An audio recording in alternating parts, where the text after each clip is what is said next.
मु लक्ष्मीप्रिया विश्वाल आपण मानक स्वागत करुछि रिपोर्टर दीदी कार्यक्रम को।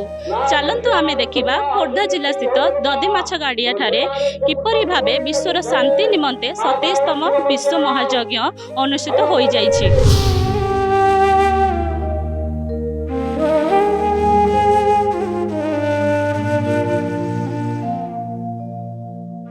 1996 मसीह दारू संग्रह होता से दईता मैंने आसी बापा को डाकिले घर डाकी कहले तुम कौटी लिंब गच अच्छी चलतु आसिक से डिटेक्ट कले से साप बाहर तामूल थे साप फाप सब बाहर से नुआ लुआ पिंधे कहले आप रक्षणाबेक्षण करूँ आम जाऊँ। 98 मसीह मो बो को स्वप्न है और 98 मसीह आम ये मंदिर निर्माण कलु। यही मंदिर निर्माण बर्तमान से दिन महायज्ञ आरंभ होते दिन दीर्घ यात्रा पर चारिपट जगह रास्ता पिचु किंतु यही जगह को गोटे रास्ता माटी से माटी रास्ता अच्छे से जगह से भी रथ जाऊँगी। तेणु आम यही डिमांड करूँ थ्रु रे आपण कलिंग टीवी थ्रु रे एटा को पर्यटन स्थली करा जाओ एवं रास्ताटा टिके पिचु करा।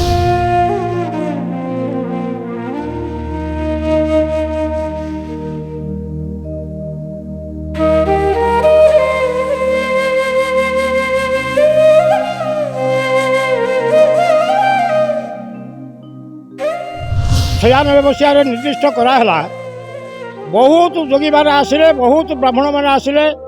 ये भीतर जाक प्रचंड जंगल कोचिला बण लिंब बण साप बहुत ये गचर शंखचक्र गदापद्मर चारि चिन्ह थिला। तेणु समस्त निर्दिष्ट है दारू ब्रह्मकर भगवान निर्देश है से गछ दारू रूप में जगन्नाथ हम बोली निर्दिष्ट हो गला। पुरी बहुत लोग आसिले 11 दिन ये जगह यज्ञ है। दारू रे गोटे गोटे जदि मूर्ति कर मत दब तेणु यही जगार ही पूजा करी। तेणु अनुमति मिलला से दारू रे वर्तमान आमर विग्रह तैयार होती।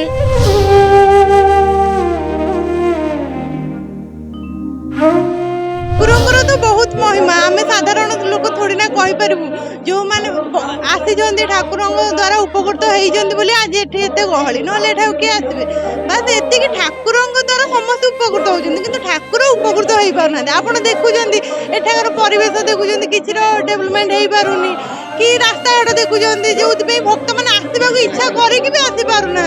जदि सरकार यही माध्यम किसी सुविधा दे पारती तो भक्त मैंने आहरी उपकृत होती आठार महिमा आहरी प्रख्यात होता। दौड़ी आसीचु ठाकुर महिमा बहुत अच्छी बहुत बहुत आड़ लोक आसुँच जगन्नाथ दर्शन देखी मत बहुत भी खुशी लगुच। एत महान जगह को आम यूज कर सत्य कि एवं भी भावुँ जगन्नाथ आहरी भी दारू आगु को रही पारे। प्रति वर्ष यज्ञ हुए और यही दिन पूर्णाहुति हुए सब ये आखपाख अंचल मोर निजर जन्मस्थान ये पड़ोशी गाँ तेणु आखपाख अंचल समस्त भक्त माने एथिरे सामिल होती और निजक गौरवान्वित मन कर।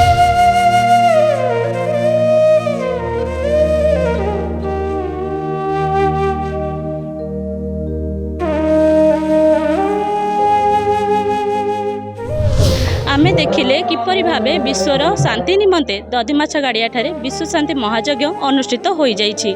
एठारे विभिन्न समस्या रहुछि तेणु स्थानीय बासिंदा माने एहार समाधान पई दाबी करूछंती। आज गोटे दिन पई मते रिपोर्टर दीदी भाबे कार्य करबाकू सुजोग देइथिबारु मु कलिंग टीवी को धन्यवाद जणाउछि।